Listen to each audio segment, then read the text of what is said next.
Bienvenidos a Pulso Geopolítico. La victoria de José Antonio Kast en las elecciones presidenciales de Chile es un acontecimiento que hay que leer más allá de las fronteras del país andino, no porque Chile no sea relevante, lo es, tiene su parcela importante, sino porque su giro político se inscribe en una dinámica más amplia que parece que afecta a lo que Estados Unidos denomina, ya sabemos, con mezcla de tradición y ambición, el hemisferio occidental, donde quiere influir, donde cree que tiene el derecho a influir. Lo que se está configurando en Sudamérica no es un simple vaivén electoral, es un reequilibrio ideológico que obliga a entender el continente como un espacio en disputa cada vez más relevante en este orden global que estamos reconfigurando. Desde Washington, el sur de América nunca ha sido un escenario neutro, ha sido históricamente un espacio de influencia, de proyección, incluso de intervención, bien directa o bien indirecta. La doctrina Monroe, actualizada una y otra vez con distintos nombres y matices, late bajo multitud de decisiones estratégicas de Estados Unidos. Y en ese marco, la llegada de un presidente abiertamente conservador, con un discurso contundente en materia de orden, de seguridad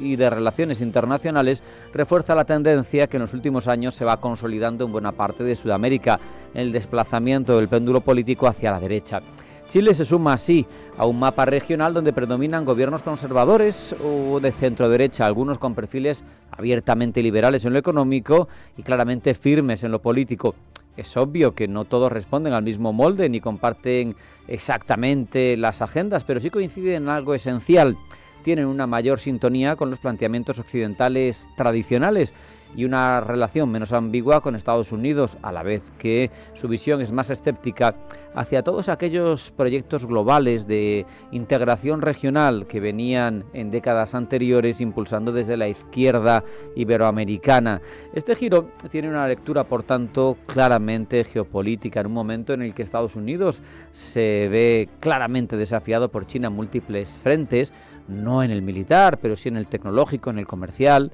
en el financiero, obviamente. Pues Iberoamérica vuelve a adquirir un valor estratégico renovado, como proveedora de materias primas, como es el caso también de Chile, sí, pero también como mercado y como espacio de alineamiento político, porque al final cada gobierno conservador que se consolida en la región reduce, o al menos potencialmente lo hace, el margen de maniobra de potencias extrahemisféricas que buscan ganar influencia en el continente. Ya saben, esa influencia en los gobiernos tradicionalmente de izquierdas en países de Sudamérica como Rusia, como China, incluso como Irán, que no son precisamente del agrado de Washington. Chile, además, lo sabemos, es un país institucionalmente sólido, integrado en los mercados internacionales, con una estabilidad macroeconómica y con una política exterior previsible. Política de Estado, nos lo contaba el propio rector de la Universidad Autónoma de Chile y exministro de Exteriores y Justicia, Teodoro Rivera Neumann, hace unos días en la entrevista previa que le hacíamos para ver quién podía ganar y qué retos tenía. Apuntaba claramente hacia Kast por una cuestión lógica de mayorías y de la intención de voto de los candidatos que eran de la derecha y que no se podían presentar. Por lo tanto, se sabía prácticamente, no es sorpresa, que iba a ganar Kast, y hablaba precisamente de las prioridades en materia de continuidad, de fiabilidad, de comercio exterior, de posicionamiento. Es el mensaje que manda a los centros de poder occidentales, una previsibilidad estratégica,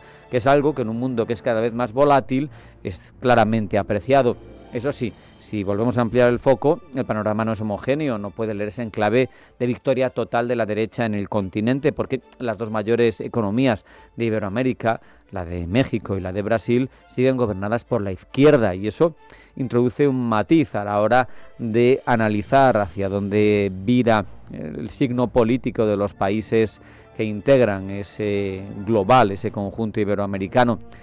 No obstante, esa interdependencia que tienen con Estados Unidos, especialmente México, la hace ser un punto aparte que otros países por la vecindad, por la frontera, pero que Brasil siga gobernado por la izquierda, siendo la economía más grande de Iberoamérica, impide, como digo, hablar de un bloque sudamericano uniformemente conservador, que no invalida la tendencia general del péndulo oscilando, que dibuja un continente fragmentado ideológicamente, con gobiernos de distinto signo, pero con un peso numérico y territorial de ejecutivos conservadores que es hoy mayor, y esto, a su vez, aunque pueda parecer paradójico, esta fragmentación beneficia a Estados Unidos, porque un continente sin un liderazgo regional fuerte y cohesionado reduce el riesgo de que emerja una alternativa estratégica sólida a la influencia estadounidense. Sabemos que en geopolítica la división suele beneficiar al actor más poderoso, y esto no es una excepción. Pero el caso es que la llegada de Kast al poder también debe leerse como una reacción más amplia del electorado chileno frente a experiencias de gobiernos progresistas que en años pasados y en muchos países generaron expectativas que no se tradujeron en mejoras sustanciales ni de la seguridad, ni del crecimiento, ni de la cohesión social. Por eso, dicha pulsión atraviesa el continente, conecta con dinámicas similares en otras regiones del mundo, y así creo que hay que leerlo. Para Estados Unidos, la oportunidad es clara: recomponer alianzas, reforzar vínculos económicos y políticos, y especialmente en lo geopolítico, frenar la expansión de la influencia china y rusa en su entorno más inmediato. Es un síntoma esa victoria de Kast. Sudamérica redefine su orientación política en un contexto global marcado por la competencia de las grandes potencias. La incógnita es si este giro a la derecha va a ser duradero, si es una fase más en el ciclo pendular de Iberoamérica, pero el caso es que Chile se convierte con Kast en una pieza más de un rompecabezas en plena recomposición, un indicador relevante en este caso de hacia dónde se mueven las corrientes soterradas en la geopolítica americana. En geopolítica, además, sabemos que esas corrientes, lo subterráneo, importa tanto más que los grandes titulares, porque al final, a la larga, son las que terminan definiendo el rumbo de los países, del colectivo, incluso del concierto internacional, que es lo que al final nos interesa. Vamos a hacer un alto en el camino. A la vuelta, información de geopolítica en titulares que ha elaborado Blanca del Tronco y que leemos con Pablo Llanoni. No se vayan, sigue Pulso Geopolítico.